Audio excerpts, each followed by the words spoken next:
Get ready for an epic adventure with a unique twist. Meet Rakuro, a boy passionate about games, but not just any game. He loves the most troublesome ones, full of bugs and glitches. The more imperfect, the better. However, everything changes when he visits a game store and is advised to try something new, a divine game where perfection reigns and bugs have no place. Rakuro decides to embark on this new adventure, but in a risky way. He chooses the weakest class and sells all his equipment, focusing only on his weapon. Now, a single strike is enough to take him out of the game. That's what we'll see today. Without further ado, let's move on to the recap. The anime begins by showing us the completion of a game. Rakuro finally manages to complete one of the worst games he's ever played, but unexpectedly, Rakuro delivers a flying kick to Furia's face. A girl who, in theory, should be the heroine of the game, but soon you'll see that it wasn't quite like that. After doing this, Rakuro is excited to have finished that game and to get back at the troublesome girl. And at this moment, we have a brief explanation about the reality of this anime. It is shown that Rakuro lives in a world where screen games are considered retro, and immersive virtual reality games are the most common. Among the many games released, there are those where the design and graphics aren't that good, and these games also have many bugs, which pushes most players away. However, there are those who are especially drawn to this kind of problematic game, and these people are known as perverts or weirdos.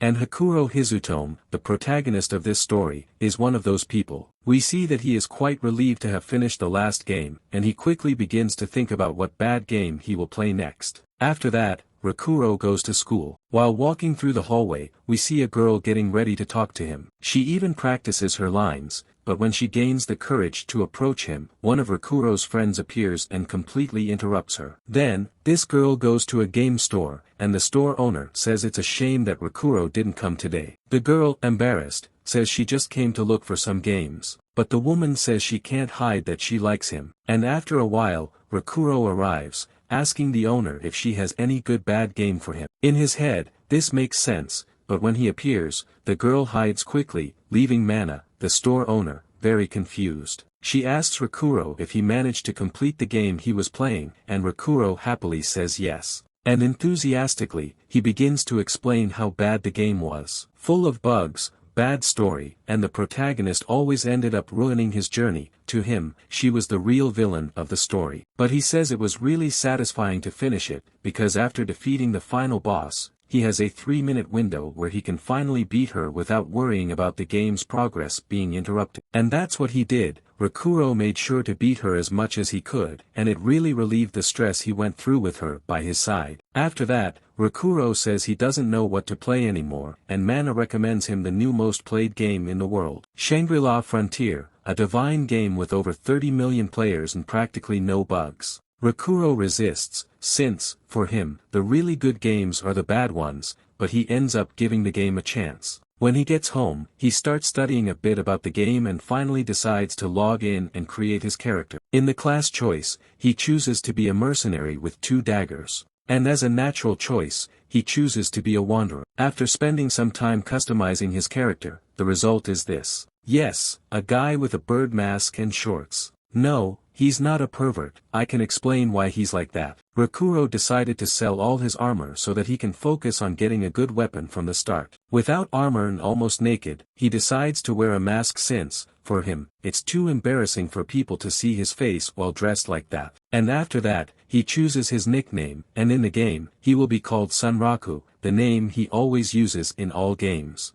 After that, he finally enters the game. Rakuro starts testing the game's movement and finds it amazingly well made. According to him, the previous game didn't even compare to what he can do here. Next, Rakuro takes a look at the map and sees that he is near the initial city. But since he chose the Wanderer class, he starts his journey in the forest. Ideally, he should head towards the city, but he is attacked by a goblin while heading there. Rakuro gets excited and starts hunting monsters to gain experience and get stronger. He notes that the battle system depends a lot on the player's skill, which benefits him a lot since he trained a lot having to overcome games with bad controls and endless bugs. Now, in a divine game, he is more than prepared. Rakuro continues in the forest facing monsters, until he encounters a rabbit that is fast and strong, nearly cutting his neck off. The monster's name is Vorpal Rabbit, and it attacks Rakuro, being extremely strong and scaring our protagonist. Rakuro manages to land an attack, but the rabbit is still alive and doesn't seem weakened. Rakuro then realizes that he needs to land a critical hit on the rabbit, and he quickly cuts the big rabbit's neck. After defeating it, Rakuro notices that the colossal rabbit didn't drop its weapons. This saddens him because he really wanted those daggers the rabbit was using. Rakuro then starts getting excited, seeing the various ways he can fight, and begins to think of different fighting combinations. After that, he continues hunting monsters in hopes of finding more rabbits to get those daggers to drop. As the Vorpal rabbit is a rare monster, it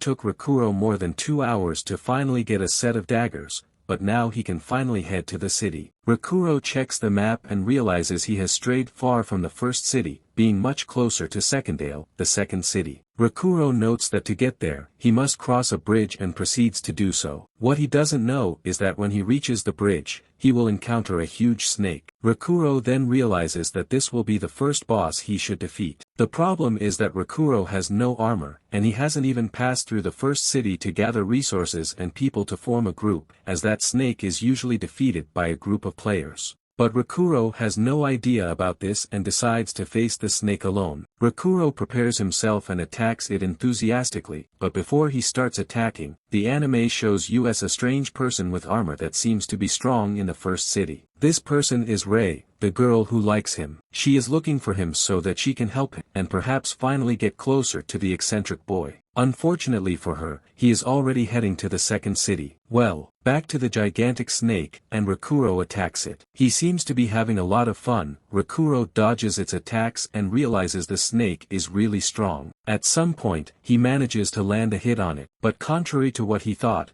it doesn't deal any damage. On the contrary, his initial daggers are destroyed in this attack. Rakuro is forced to use the Vorpal rabbit's dagger, and when he was about to land another blow on the snake, it catches him off guard. The snake spits venom on him, and being poisoned, he suffers 1 damage every 10 seconds. Rakuro has 30 HP, so he has just under 5 minutes to defeat the snake and find a checkpoint to save his progress. But he doesn't lose hope. He says that the bad games he played are much harder than this and immediately attacks the snake. While fighting, Rakuro realizes that it's not easy to hit its head, which is probably its weak point. So he decides to deliver repeated attacks in one spot to create a weak point. But even that doesn't work. It throws him up and grabs him with its mouth. Rakuro's end seems certain at this point. However, he manages to prevent being swallowed and jumps out of the snake's mouth. Then, he lands a hit on its head and grabs onto the snake's hair. Yes, the snake has hair. At this moment, he uses an ability called Screw Pierce and hits the snake's eye, finally defeating it. After eliminating it, he is very happy and starts to look at the drops and stats he received. But he realizes it's not the time for that, as his life is quickly descending, leaving him with only 9 HP. Rakuro quickly allocates all his points into stamina so that he can run to the city, and he does.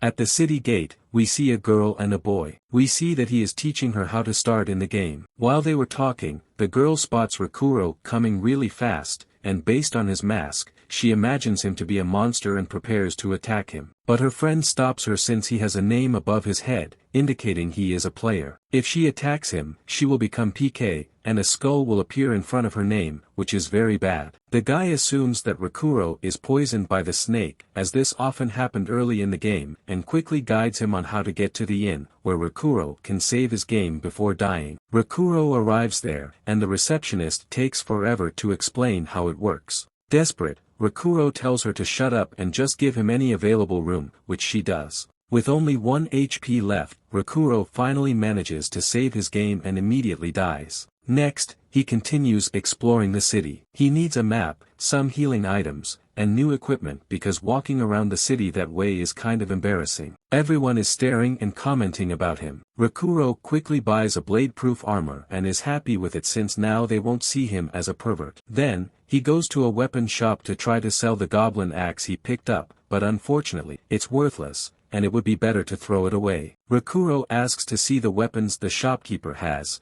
but none are as good as the Vorpal rabbit daggers he has. The shop owner says of course, as those daggers are very rare, and if he wants something better, he should make it himself. The blacksmith says that if he gathers the materials, he can make stronger weapons for him. Rakuro is excited about the idea and quickly goes to the difficulty swamp to get the necessary materials by mining the rocks. Rakuro mines a lot and realizes that he can only find common stones. The ore he needs is rare, so he will spend a lot of time there. After about 30 minutes, Rakuro has only managed to get 2 ores and becomes frustrated. In addition, the swamp mud slows down his movement significantly, and it's becoming annoying. He continues mining until a frog appears and jumps near him, splattering him with mud and completely exhausting Rakuro's patience. He gets really angry and starts beating the poor frog until it retreats. He notices that upon killing it, the creature dropped its skin, which is the same material from which Rakuro's armor is made. Rakuro realizes that there are new players nearby and decides to focus on mining before the place gets crowded. After a few hours, he returns to the blacksmith, and the blacksmith is surprised by the amount of ore Rakuro has obtained. The blacksmith then shows the weapon he can craft with that. Rakuro gets really excited, as the weapon looks cool and seems to be quite powerful. While the blacksmith crafts the weapon, Rakuro takes a look at other shops and buys some items. Eventually, he returns to the blacksmith, and his daggers are ready. He is very happy with them, as their durability is much higher than weapons dropped by monsters. The blacksmith also mentions that he can craft better weapons if he obtains new materials,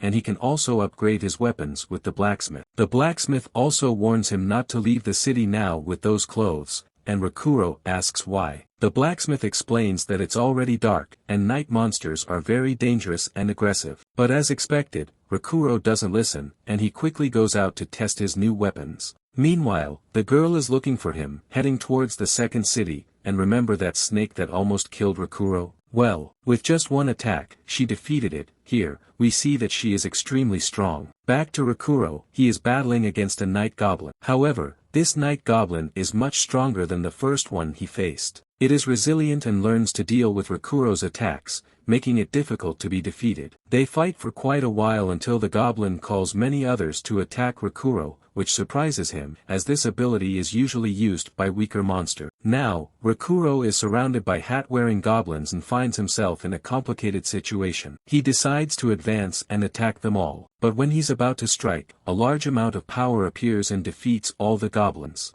The author of this is a giant wolf, now targeting Rakuro. It is a unique monster called Lycaon, the Night Assailant. It appears to be extremely strong, and it doesn't make sense to appear to a newbie like Rakuro. After this, we go to the servers where the game is hosted, and we see that this is the first unique monster to appear, and no one has ever spotted it before. Will Rakuro be able to defeat it? We see here that girl still searching for Rakuro. She meets some players who inform her they saw him. He was half naked and wearing a bird mask. The girl is impressed since he faced the big snake without visiting the first city and confronted it without even having a group. After gathering information, she quickly heads to Secondly. And now, we have a brief explanation of the situation in that game. It has a unique monster system, with incredibly strong monsters that are very rare to encounter. Lycaon, that giant wolf Rakuro encountered earlier, is one of these monsters. We're told that even with over 30 million players, none have managed to defeat any of these unique monsters, suggesting they're very challenging. And at this moment, we switch to Rakuro. He's face to face with Lycaon, the night attacker. Boy, until now, he's been having fun fighting monsters,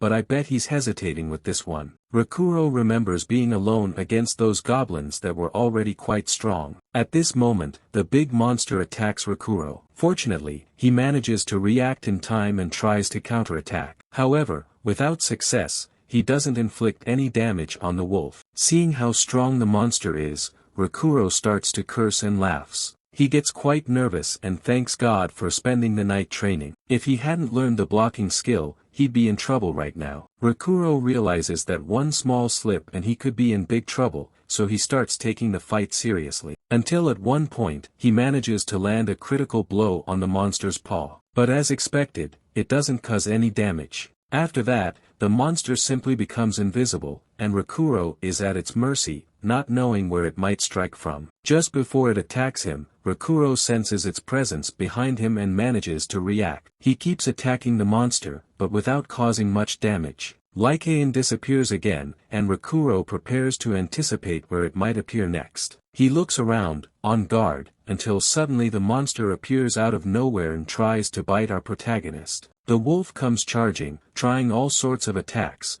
By now, Rakuro's sweating bullets, doing everything to avoid the wolf's strikes. He notices he's been attacked for 5 minutes, yet it seems he hasn't suffered any damage, and his Volpii daggers are getting quite worn out. Rakuro starts to think that maybe this creature isn't an opponent he can defeat right now, but he's a maniac, excited to fight the wolf. Rakuro goes at it, attempting a combined attack on the monster. He keeps attacking frantically, thinking that hitting its eye would lead to victory. Unfortunately for Rakuro, that's not how it goes. Lycaon's eye is as tough as the rest of its body, and Rakuro's attack inflicts no damage. At this point, the wolf decides to fight seriously, and now Rakuro is in trouble. Lycaon howls and swiftly attacks Rakuro, cutting the legs of our protagonist at an incredible speed. The boy doesn't understand a thing. He's in shock and asks how he was hit since he couldn't see anything due to the monster's speed. Rakuro falls to the ground, and the wolf approaches him. He starts to think that this is how a game should be. He won't learn an incredible skill out of nowhere or be the target of some high-level mysterious player. He really needs to improve and get stronger. Despite the critical situation, even after taking that powerful attack that took his legs away, he's still hanging in there with 1 HP. At this moment, he talks to the wolf, acknowledging its strength, but this whole absurdity is the result of a well-made programming, and it's as strong as its creators wanted it to be. That means somehow it's possible to defeat it, and even knowing he will die,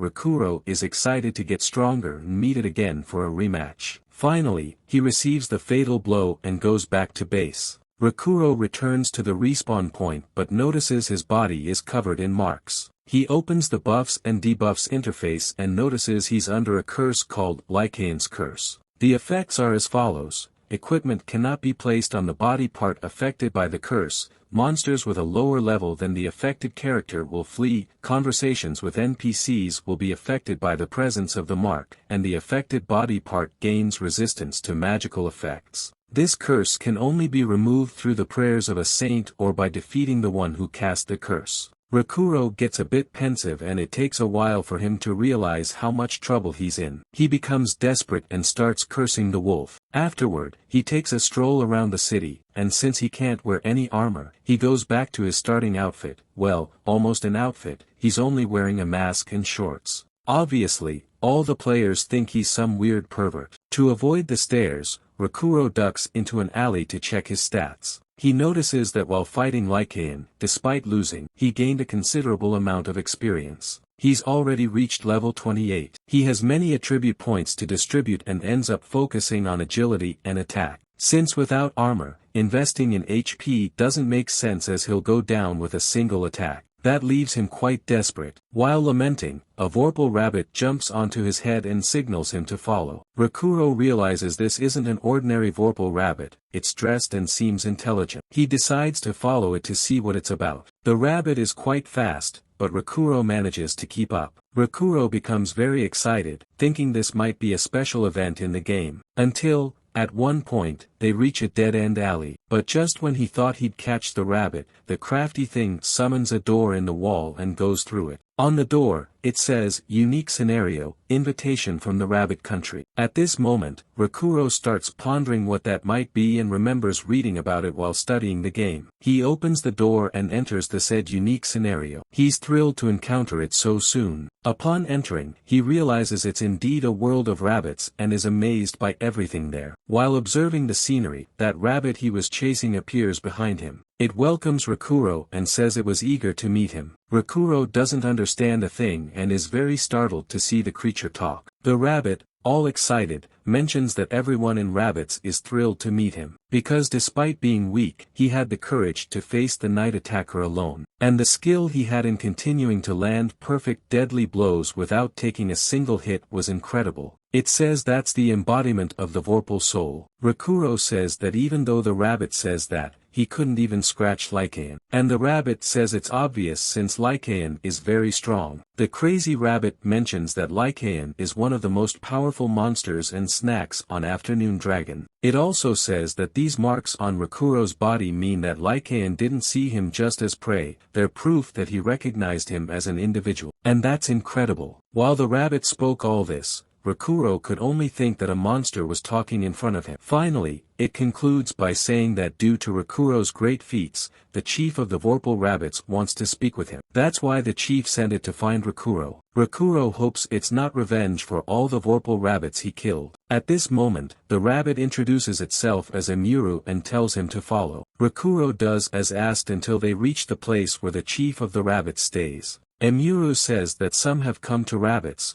but Rakuro is the first to visit the palace. Rakuro is excited to know that it will be a unique scenario that only he will experience. Finally, he arrives in front of the chief. Emuru says he brought the human the chief wanted to meet. Upon seeing him, Rakuro is completely frightened. Well, who wouldn't be, looking at the size of that big rabbit? And it looks like a mobster with its giant cigar. The rabbit asks if he's the one who got beaten by the giant dog, and Rakuro just confirms it. The big rabbit says it was surprised to see that he has talent, unlike the others who received the Vorpal soul. Rakuro isn't understanding a thing, and the rabbit asks him if he can spare some time. It says its name is Visake, the chief of rabbits and all the Vorpal rabbits. And it asks if he really fought with Lycaon. Rakuro confirms, and the rabbit says that he indeed has a great Vorpal soul. Rakuro has no idea what this Vorpal soul is and continues paralyzed in front of the chief. Until, at one point, Visake says he'd be happy to train him if he wants. Rakuro finds it a bit strange but eventually understands. To him, it's a training mission, and that world is a unique scenario with overpowering benefits. Without hesitation, he bows graciously and willingly accepts the training, wrapping it up by calling him Mano. The rabbit stands up and asks wife Mano. Rakuro is completely intimidated and says it was just a joke as the rabbit slowly approaches him. As the rabbit reaches out a hand toward Rakuro, the boy thinks it's the end. But luckily, the rabbit likes it and starts smiling, embracing Rakuro. It says it really liked Rakuro and, by asking for his training, makes Rakuro its little brother. Now Rakuro feels relieved, and the rabbit says he can call it Vash. Next, the big rabbit calls Emuru, saying he trusts him to take care of Rakuro. The little bunny is very happy and says he'll do his best. After that, Emuru says he'll show Rakuro the palace. But Rakuro says he's been playing for a long time and needs to rest. Emuru says if that's the case, he'll show him a bed so he can save his spawn point there. As Vash was leaving, he says he forgot something, grabs a collar, and throws it at Rakuro. The item's name is Vorpal Soul Collar, and it cannot be removed. When equipped, the user receives half the experience points but gains 2.5 times more status points when leveling up. The big rabbit only mentions that he can remove it if he wants. He adds that extraordinary difficulties are necessary for the weak to become stronger. At that moment, Rakuro leaves the game and sees that it wasn't so bad. Even though he gets less XP, he still gains many attributes, making it worth it. He checks a few forums and realizes he is indeed the first to encounter Visake, the chief of the Vorpal Rabbits, which gets him really excited. After that, to relax a bit, Rakuro decides to enter a fighting game he used to play a lot. He meets an old friend and decides to fight him to reminisce about old times. After this friend uses some bugs to perform a weird ability, Rakuro also exploits a bug to deliver very fast punches. They fight hard until Rakuro is hit and defeated. He mentions he's a bit rusty since he's only been fighting NPCs. After that, he talks with his friend about his fight against Lycaon. He says he's very excited about defeating the wolf. After chatting for a while with his friend, we're shown a girl. She receives a message informing her that Rakuro is playing Shangui La Frontier. And pay attention to her, she will cause some problems for our protagonist in the other game soon. After that, Rakuro returns to Shangri-La and walks around the city with Emuru. Emuru says there are still many places for him to visit in Rabbits. Rakuro says he's interested in the palace, and he really wants to see everything. But first, he'd like to reach the third city before it gets crowded since it's vacation time, and many people will be playing, filling up all the initial areas. Emuru says if that's the case, he'll help him reach the next city. Now Rakuro and Emuru are in a group, almost like he has a pet now. Rakuro puts Emuru on his shoulder and walks around the city with him. At this moment, two girls stop him and become completely enamored with the cuteness of the rabbit. They get very excited and ask how he got one and are even more amazed because it talks, something they've never heard of. Rakuro sees the situation getting complicated and runs away. But before he leaves, the girls take a photo of him with Emuru, and that photo will cause quite a stir in the game. Rakuro will be in trouble because of it, but we'll see about that later. Now Rakuro runs out of the city and heads toward the third city. As they journey on, Rakuro decides to test if Lycaon's curse really works as written. He tests if monsters with lower levels than him actually flee, and indeed, he finds that this effect really works. They head to the third city but come across a swamp. Just like back when he was mining, in this swamp, the player's speed is reduced, and he becomes very slow. And remember when Rakuro had to face a big snake to get to the second city? Well, to reach the third, he'll have to face this big guy. Its name is Mud Digger. Rakuro is anxious and unsure if he'll be able to handle this big one. Rakuro is facing the Mud Digger, the boss that clears the path to the third city. Normally, he should be defeated by a well-prepared group of players, which clearly isn't the case. Rakuro only has his weapons and no defensive equipment. To make matters worse, they're in a swamp where movement speed is severely restricted. The monster is this bizarre mix of a shark with 4 legs. Now Rakuro is in trouble and facing a very difficult battle, especially since his strength lies in speed. The digger quickly charges at Rakuro, but the boy manages to dodge using the sliding movement skill. Now the monster attacks Rakuro again, this time attempting to bite him. Fortunately for Rakuro, he repels the attack with a skill, but Rakuro finds himself cornered as his skills are on cooldown. Just when he thought it was the end, Emuru steps in and casts a spell that hits the monster. Rakuro uses this opening to try to get close to the monster. When it attempts to attack him, Rakuro uses the piercing strike on the monster's jaw. Afterward, he uses his daggers to climb up the monster's body and positions himself on its snout. Then, he jumps and again uses the repelling strike while Emuru casts another spell on the quadrupedal shark. Rakuro starts celebrating, saying Emuru did great. But as he looks forward, he notices the monster has disappeared. Now in trouble, it could appear from anywhere, maybe even from beneath them. Suddenly, the swamp starts trembling, and Rakuro grabs Emuru's arm, throwing her away. At this moment, the monster appears and throws Rakuro upwards. He realizes the monster wants him to take base damage from the fall and quickly thinks of a way to avoid being defeated like that. As he falls, Rakuro considers all possibilities but doesn't seem to have much faith that anything would work. Just as Rakuro is about to hit the ground, Emuru uses a teleportation spell, and they appear just above the monster. Rakuro takes advantage of the situation and uses an attack called Meteor Fall, leveraging the energy and speed of the free fall to cause significant damage to whatever he hits. In this impressive way, Rakuro defeats the monster by literally headbutting it. Rakuro was lucky because he was left with only 1 HP and fortunately didn't die. Besides, he leveled up. Soon, he'll celebrate with Emuru, acknowledging how amazing she was. With the path now clear for Rakuro, he heads toward the third city. While they walk, Rakuro starts thinking that Emuru is indeed very strong, and without her, he probably wouldn't have been able to get past the monster back there. Rakuro also starts thinking of a way to hide Emuru when they arrive since there was a big commotion in the previous city. Emuru then informs Rakuro that she can use another form, the one you're seeing now. She uses the ability of metamorphosis and turns into a girl, albeit still with some rabbit characteristics, but obviously much more disguised than a talking rabbit pet that no one has ever seen domesticated. Seeing this form, Rakuro gets annoyed, as now the game is starting to resemble harem games with a wild rabbit girl. But Emuru quickly reverts to her normal form, saying that particular form requires a lot of energy and mana and is very tiring. She says she'll transform again when they get closer to the city. They continue their journey and spot the third city. Emuru gets very excited, and they head towards the gate to enter. At the gate, the guards ask why Rakuro is half naked, which obviously is very odd. Luckily for him,